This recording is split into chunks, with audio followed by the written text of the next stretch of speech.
good, casual family? Welcome to CWCD for April 24, 2025. Tonight, we got a great topic that I want you guys to lock in on.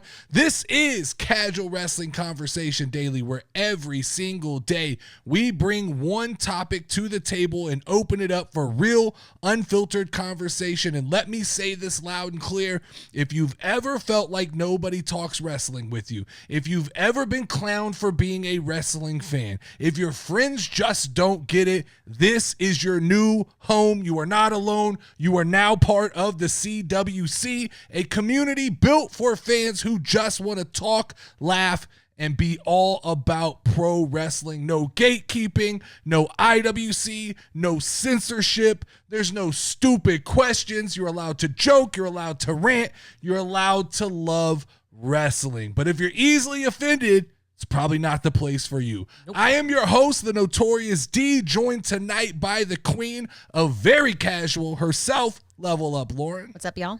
The drill is simple. One topic, one conversation. We want you to be a part of it. In the comments, in the Discord, wherever you're hanging out, make sure to chime in. Let us know what you're thinking. We are all CWC, and we need to grow this movement, so share this with any of your friends. Even if you only got one, share it with the one friend. Tonight's episode is brought to you by the Casual Wrestling merch store, but I'll tell you more about that later.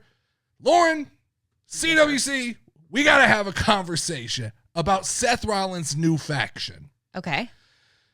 Because this thing just popped off immediately after WrestleMania. Paul Heyman in his corner, Braun Breaker is his enforcer, and Seth Rollins is finally stepping back into the heel mindset, the mastermind role that we have missed since the days of the Monday Night Messiah. But what I'm seeing online, in the forums, in the Twitters, in the Discords, in the Reddits, everybody is in a rush to crown this the new evolution of pro wrestling. And I have to ask you guys one question right now. Can we slow down? Can we slow down? The moment that this faction started to come together, the internet has dubbed it Evolution 2.0. Why? Is it because Paul Heyman is now in the Ric Flair role? Is it suddenly that Triple H is the new, or that Seth Rollins is the new Triple H? Is it that Braun Breaker is the new Batista? I get all of these surface level comparisons that people are making. Veteran mouthpiece, smart, stylish leader, young killer standing behind them ready to break people in half. But we've seen structures like this before. This can take on many different looks. There's a possibility that in a couple of weeks, this could feel like a new version of the Bloodline. This could feel like a different version of the Shield. This could be a weird version of the Judgment Day with suits and credibility.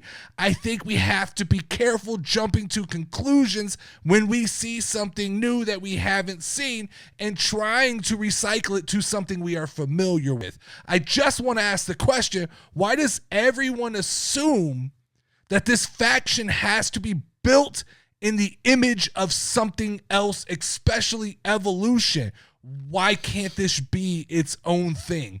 I think we're in a time where new blueprints are more important than recycling the old ones. But let's say everybody's right. Let's say the internet fucking nailed it, because they do that all the time, right? The internet never gets anything wrong. Let's play the game. Okay. Let's play devil's advocate here. If this is WWE trying to recreate Evolution, who's the fourth? Who's the fourth, Lauren?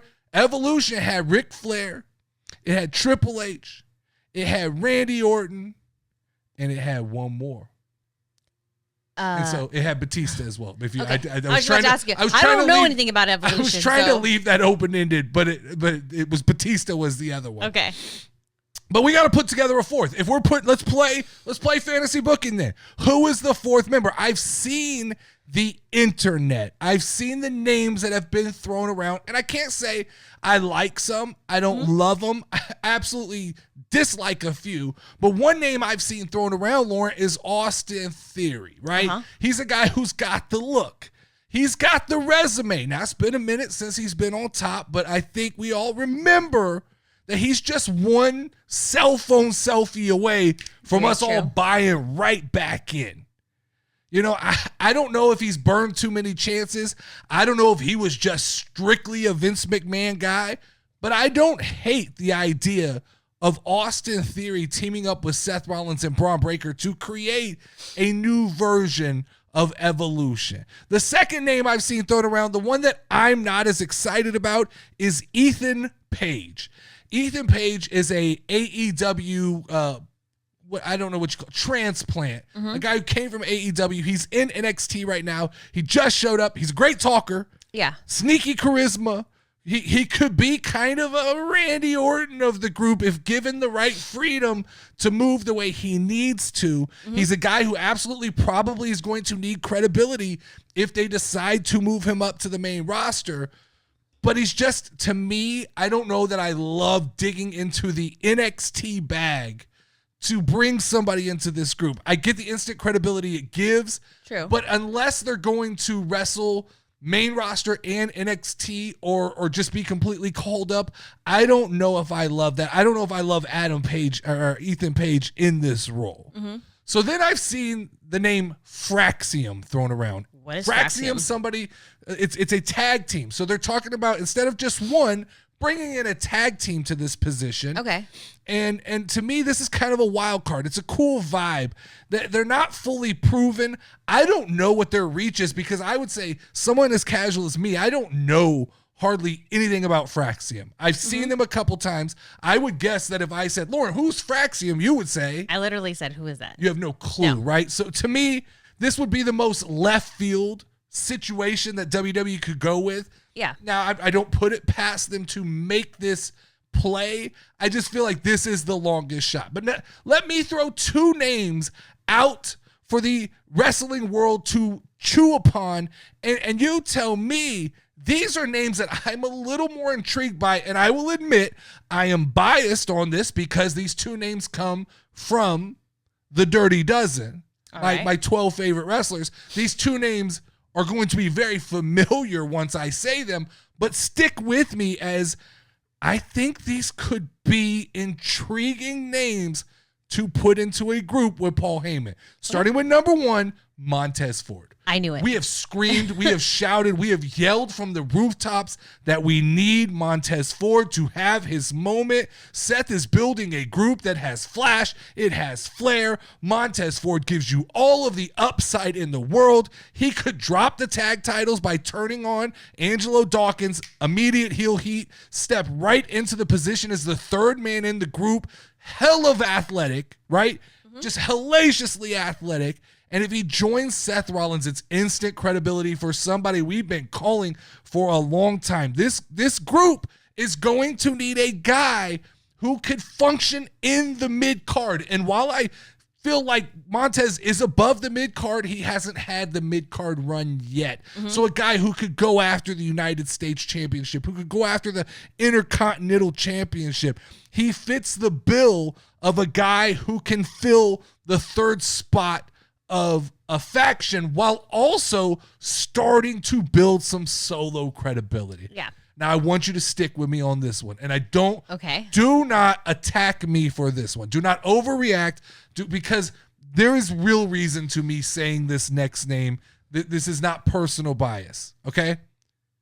What if Bianca Belair was the fourth member of this group? It doesn't have to be all guys. I don't know why everybody's under the belief that this has to be an all-male faction. The crowd has already turned on Bianca Belair. Let's embrace this thing. Can you imagine a world where Paul Heyman is now in charge of Bianca Belair's career? He's now coming out with a microphone. I can hear it right now. The meanest, the nastiest. All of a sudden, Paul Heyman is structuring and building and teaching and coaching Bianca Belair to be the ultimate female superstar, the women's Brock Lesnar, maybe something of that. Paul Heyman has this way of shaping people, and for somebody who's been babyface for so long and the crowd has turned on them, to put her in this group and begin to mold her into the ultimate heel, I think just listen to the idea, guys. Listen to the idea. But this is where I need the CWC brain power. If Seth Rollins' faction is indeed the next evolution, who is the fourth person? Who do you see fitting the mold, and what role are they going to play? So if it's not Bianca, Lauren, Okay. we don't need a sausage fest. There's too many factions that are all dudes in the history of WWE, right? So if it's not Bianca Belair giving this a feminine touch, there's only one other name that makes sense. Who is it? Becky Lynch. Oh, I don't know why I didn't think of that one. Let's actually think this through. Becky Lynch just turned heel on Lyra Valkyria, so there's nothing at risk. No. She's already a bad guy, okay? True. Seeing her and Seth together as the diabolical villains of WWE could be perfection. It could be artistry. Under the tutelage of Paul Heyman. Could you imagine the outfits they're going to give us? Can you just imagine the back and forth, the mockery of other superstars in the ring, using Braun Breaker as this enforcer? I mean, to me, this just feels like a match made in heaven. It's the evil power couple, the workhorses of WWE. You have Becky Lynch, who of the four horsewomen is the one who had to scrap and claw to get where she was. You have Seth Rollins, who has kind of always been the bridesmaid, you could say, right? Yeah. Roman's the guy, John Cena's the guy, CM Punk's the guy, but Seth Rollins the guy who's always been tried and true. But what you get if you add Becky to this group is it's instant credibility from the women's side of this thing, right? There's no work to be done to get Becky Lynch over in this situation. You now present a dynamic with a power couple in WWE that is actually going to be dangerous and not just, typically the couples are romantic. Yeah. This couple is diabolical. And you finally get the chance to kind of reflip the switch on Becky Lynch to a more, what is an unhinged, calculated version of Becky Lynch. We've seen the man and we've seen the heel that was eccentric, but what if Seth and Becky drop the eccentric and they just become diabolical and they go into we are the heart of the industry. We are everything. Without us, Becky could say, when I was gone, this industry struggled, right? Yeah.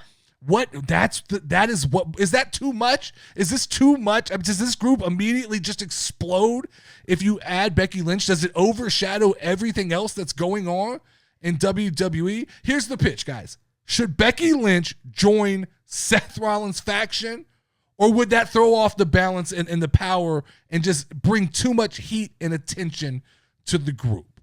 So, Lauren.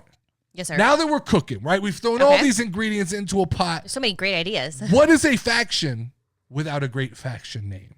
We don't know what they're going to call this group, but branding is everything in professional wrestling, and the branding of this group is going to matter. You've got Seth Rollins in his prime. You've got the greatest manager of all time, Paul Heyman. You have Braun Breaker, whose spear looks like it could murder people. You can't just slap a generic name on this group. We're not calling them the Authority 2.0 or Evolution 2.0 or the Rollins Enterprise or something like that. Now, I've seen the internet, once again, the internet very quick to pull the trigger. I've seen names thrown out by the internet, and I can't say I haven't seen one yet that I'm absolutely in love with, okay? The first one that I've seen thrown around a little bit is the Covenant, which it sounds a little bit dark. Witches. It's a little bit biblical. It's a little bit mysterious. I don't think that's the version of Seth Rollins we're getting, right? I think that this group is going to be more based in greatness and prestige than it is going to be spooky. We've had the Judgment Day, so I don't love the Covenant. I've seen the architects of power thrown around. Okay, that's feels cool. a little bit racy. I don't know why the architects of power I don't know. I don't love it. I don't love it. I get that it plays on Seth Rollins' old name, and I get the vibe. I don't love that. Yeah. I've seen the Firmament, which I don't even know that I don't know that I fully understand. I don't understand what that absolutely means. I thought that was the shit that the flat earthers talk about and stuff like that, the firmament. So I'm not touching that one. But then I saw the Dominion. And that's interesting. What does Dominion mean? It's like I think it's like elite. Fancy? It's a clean, simple name. It feels like I could see it on the Titantron as they come out. Just the Dominion, right? Something like, I don't know. This is a tough one for me to name. I've seen the Inheritance. What about the Sethinators? Yeah, we're not doing that. We're not doing the Sethinators.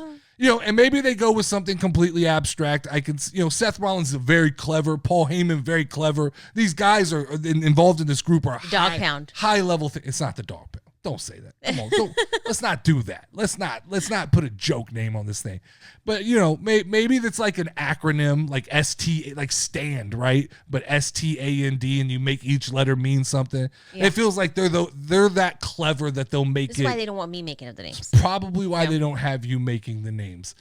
But if this is the next iconic faction, guys, in WWE, you let me know what you think the name should be and what that name means and what it says about this group of people that have come together. I want to hear all your theories, all your fantasy bookings, all your faction names. Drop everything in the comments. Hit me up on Discord. It's not an argument. Just tell me about the faction. That's, we're trying to figure out what we really want this to be. Is this Seth's version of Evolution, or do you want this to become something completely that we've never seen before, a new blueprint? Let's talk about it. Hit me up wherever you want to hit me up. All right, Lauren. So the Dirty Dozen is pretty close to being complete. I have a new graphic that plays, I don't know how I can point to it like that, right here on the side, and it's rotating my Dirty Dozen. Now, anybody who's astute would understand there's only 10 pictures rotating on this pretty new little Jumbotron I have here on the side of the screen. Yes, sir. So that means there's 2 names missing from my group.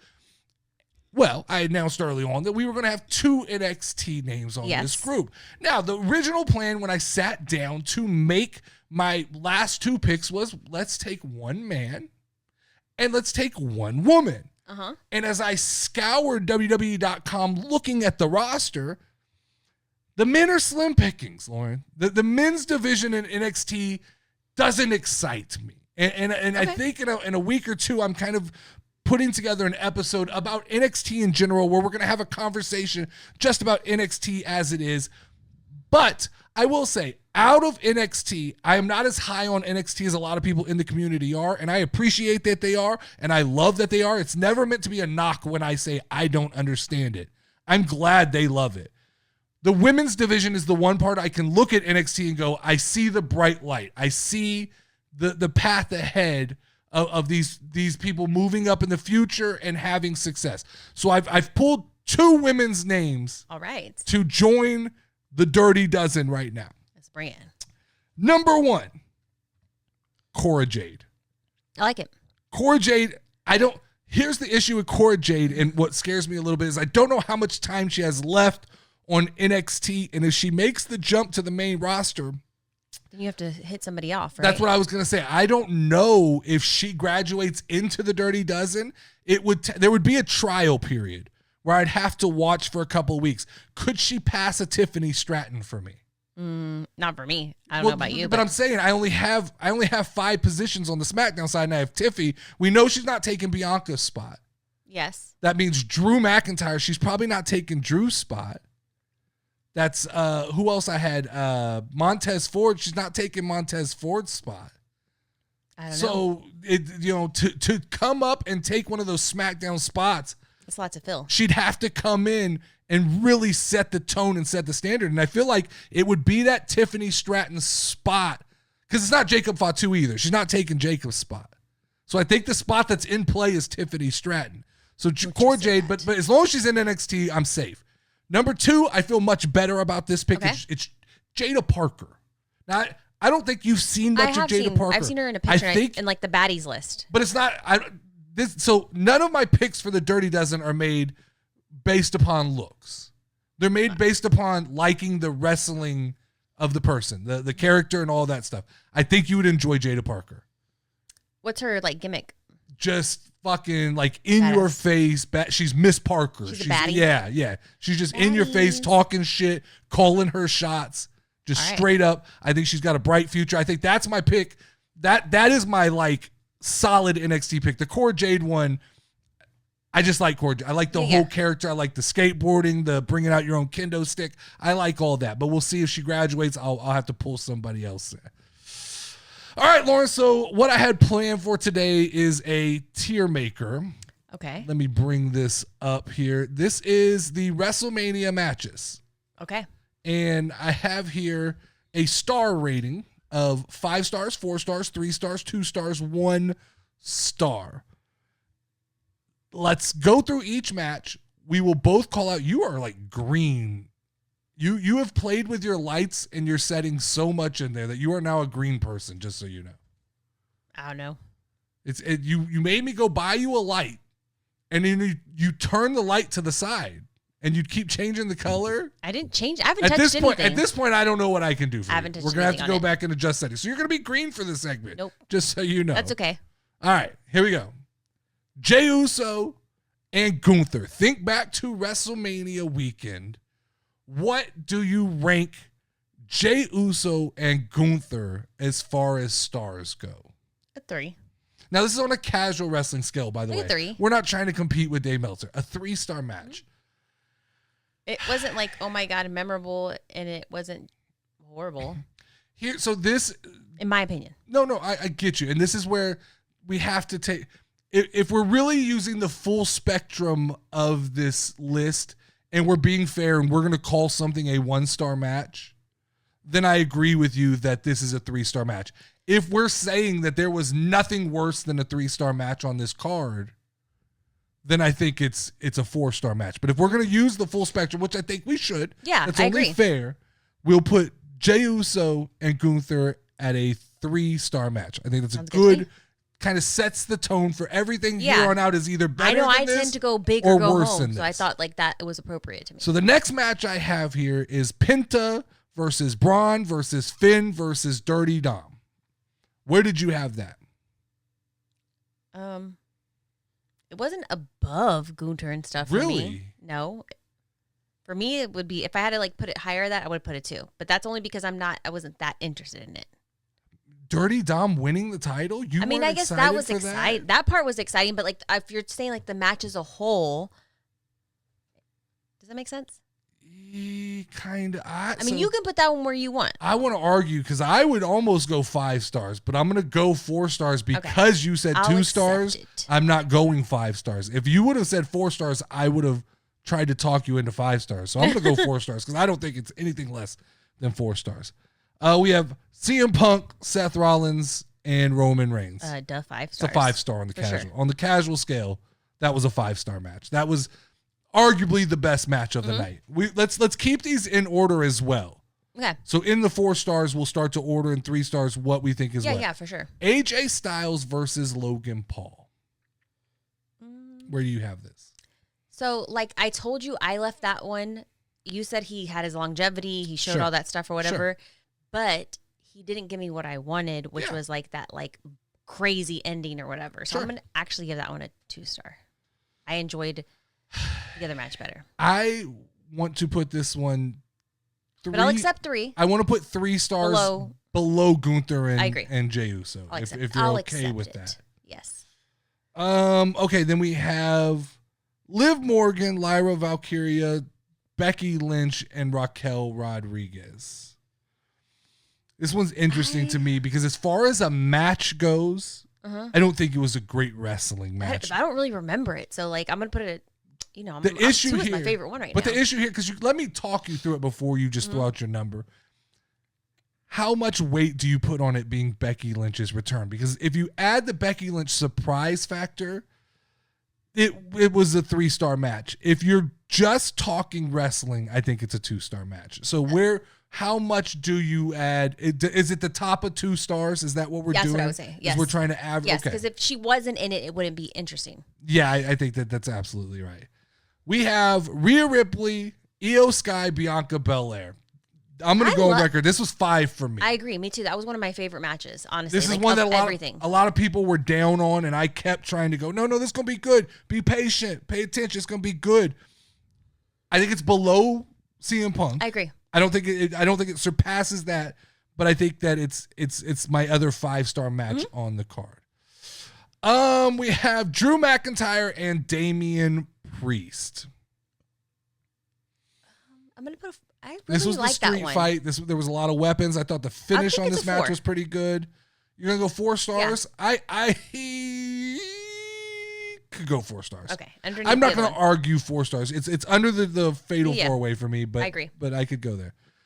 I'm gonna save this one for last because I think this is the one where we're gonna have to have a conversation. The next we'll go LA Knight versus Jacob Fatu.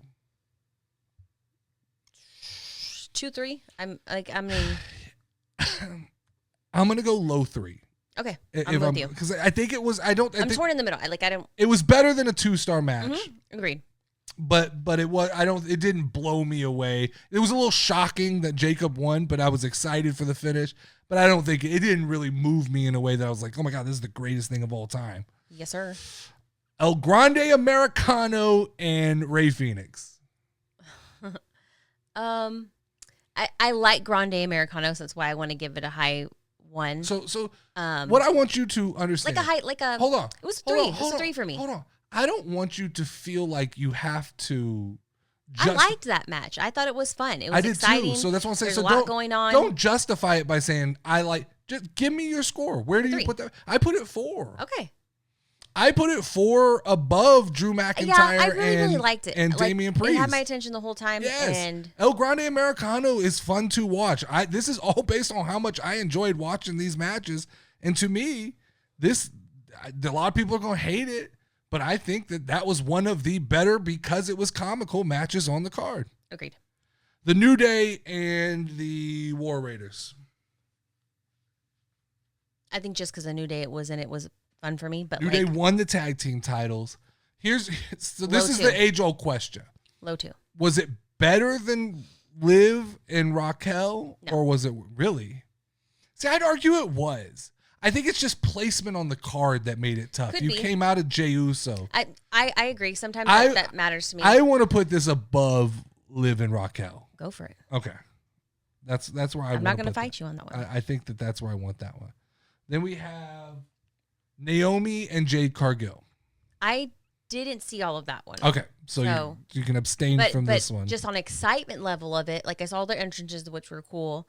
So I'd give it a 3 only because I don't know. I don't think that's a bad. Towards the bottom of the 3s. I think it was very surprising. I think it was good.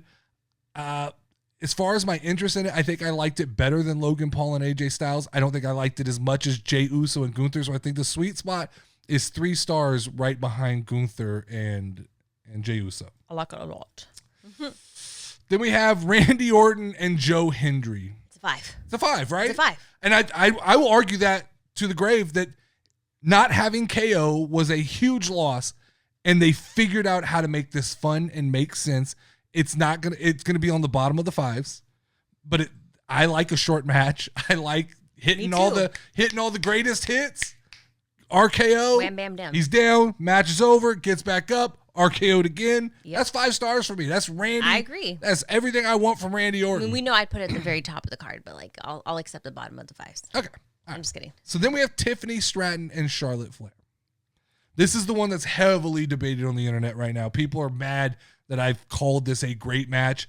I loved the match. Here's the problem, though, I have with the fucking internet is I have 50% of the people telling me this was a piss poor match because Tiffany Stratton looked like shit the entire match. But then I have 50% of the internet telling me this was a shitty match because Charlotte looked like shit. This match was messy. They were fighting. They were really fighting during the match. I agree. Don't get it twisted. They were trying to have a scripted wrestling match while beating the shit out of each other. That, to me, introduces a level of entertainment. I'm not as worried about, how crisp the match is if I go, these two don't like each other. I left, oh, my God, where are her teeth? What happened? Going onto Twitter. So, for me, that was one of the most exciting things of the night. Sure. So it's a 5-star match in my mind just because her teeth got fucked up. Or it's allegedly. I don't know. But like, now 5-star to me is difficult here. It's a 5-star for me. I'll accept 4. I think it's top of 4. I'll accept 4. I think it's the top of the 4. If I'm being honest with myself, it goes right there. Because, and I know the argument's going to be the Joe Hendry and Randy Orton, but I think that was so much fun that gets the casual 5. Yes. This match, while aggressive and it was gritty, it was a little bit, the entertainment value didn't really come until I kind of took a deep breath after the match and Tiffany Stratton was champion and I was able to kind of decompress and realize what happened. Yeah. That's when I thought, okay, yeah, no, I enjoyed this, but I don't know these other 3 matches while they were going on. I'm just fucking elated. I love them. Yes, sir. So now we got to talk about the last one here. Uh-huh. So John Cena and Cody Rhodes. And this is the one people are everywhere. This could go from I've seen 1-star reviews to I've seen people say this is absolutely a great match. There's so many factors at play with this match that it becomes hard to process and rate it. So what I want to do is purely, this is a casual rating. This is what kind of emotional state you took away from this match. When it first ended, I was angry because The Rock wasn't there. But as I took time to think about it, and I went back and I full discretion, I've watched this match now 3 times. Oh, wow. To try to understand it and stuff. Understand what I was watching. So I don't feel as casual on this match, to be honest with you. I did scrutinize this a little bit. It was my least favorite match of everything. Of everything. Yeah. So you would go 2 to 1 stars? Yeah, I'd probably go like a 2-star. I could accept like the top just because it's John Cena and Cody Rhodes, but like I was never really invested because I didn't know exactly why it was supposed to be. I never really felt like John Cena was the bad guy. Does that make sense? Yeah, I mean that means they didn't do a great job of connecting with you. No, for me, I didn't feel that. I love the story. I'm the opposite. To me, it is literally the narrative that conflicts me in this match because the whole time John Cena told everybody, I'm not going to give you what you want. So then he went out there and gave them a match with nothing that they wanted. Everybody's shocked and pissed off. But John Cena told you for the last 3 weeks, he's here to ruin wrestling and he's not going to give you what you want. And when he actually does what he says, the IWC loses their fucking minds. Yeah. It's not a 5-star match. No. I've watched it 3 times. It's not a great wrestling match, but it does exactly what John Cena said he wanted to do, and there has to be points for that. Low 3. Low 3. You're going like below. I mean, I would have put it at a 2. I would have put it at the top of 2 if it was me. If I was just going how much I was entertained and like whatever. But well, actually, what do I have at the top of the 2? Top of the 2 is the War Raiders and New Day. Okay, yeah. I mean, it was a little more exciting than that, so I'll put it at like the top of the 2. Top of the 2, bottom 3 is where I'd put it. I can't do that. Where are you going to put it? Where do you want it? It's 4 stars. Because it delivered on what John Cena said John Cena. This was never going to be my favorite match. No matter what. Yeah, I get it. Only because it was like, I knew John Cena and Cody Rhodes, cool, like it, whatever, but I just didn't, the story went over my head. Sure. I mean, I understand all that. And because of that, I think it's going to end up on the 3. I think, I like I said, from a casual standpoint, watching it 3 times, I don't think I'm objective. Because after watch 1, was not happy. Right? I mean, I'd accept top of 3. I mean, I understand I'm more critical of it, and like I think it's above Jade and Naomi. So I don't think it beats Gunther and Jade. I'll accept that. I might have drinking some haterade, you know? No. I think so. I'm telling you, it's not fair. I watched it 3 times, and in watching it 3 times, and then always kind of flipping the focus of my thought to, wait, this is what John Cena told us he was going to do. Yeah, and you say he says that, but like none of it stuck with me, so I didn't have that feeling like, oh, I should remember this. Yeah, I mean, I get it. You know? All right, let's finish off. We're running along here. 10 questions. Okay. I'm more prepared today. You studied or what? A little bit. All right, let's go. Let's go. All right. So am I starting? Yeah. Are they Hispanic or Mexican? Mexican, Hispanic, like my peoples. Yep. Okay. That impressive first question, just all right. So you know. Mm-hmm. Unless you're looking at the Notion document and with that, which are they on bullshit. SmackDown? No. Okay. No. Are they Lucha? That. How do I answer that? Like, do they wear a mask?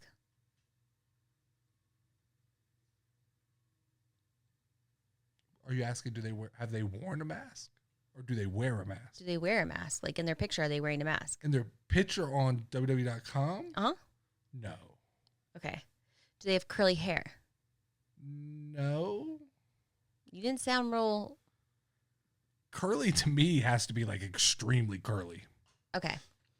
Are they in a faction? Like in a faction or yes, group? That's 5. Okay. Are they part of the LWO? No, that's 6. Do they have a sibling in wrestling? Oh shit! No, take that back. Take it back. Okay. What you took it back? What do you want? Okay.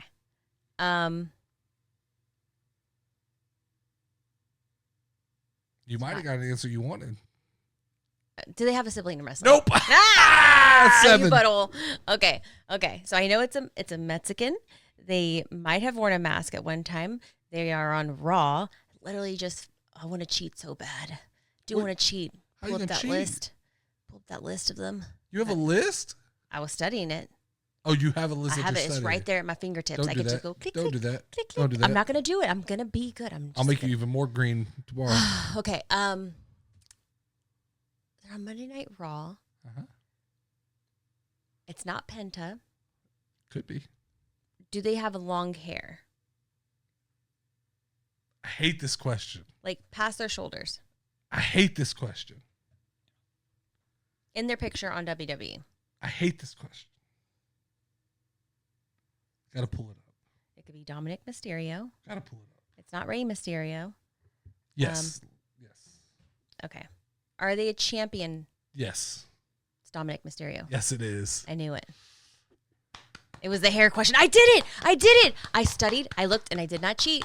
So then we're gonna have to step up to harder questions. If you're studying, I got like a 5-second memory though. No, so, we're gonna step. We're gonna go a little harder questions. A little harder selections. I'm gonna go back to Wavy D's hard mode list. No. Yeah. Oh no, his list is good.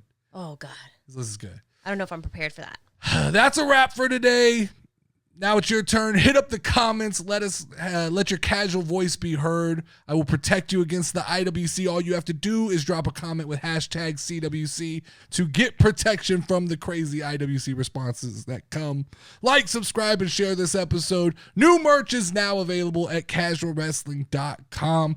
I am the notorious Dirty D. That is Level Up Lauren. This was CWCD. Stay loud, stay loyal, stay casual, Lauren. Ring the final bell. Ding, ding, ding, ding, ding. Head down, we're ready to rumble. The casual pod don't stumble.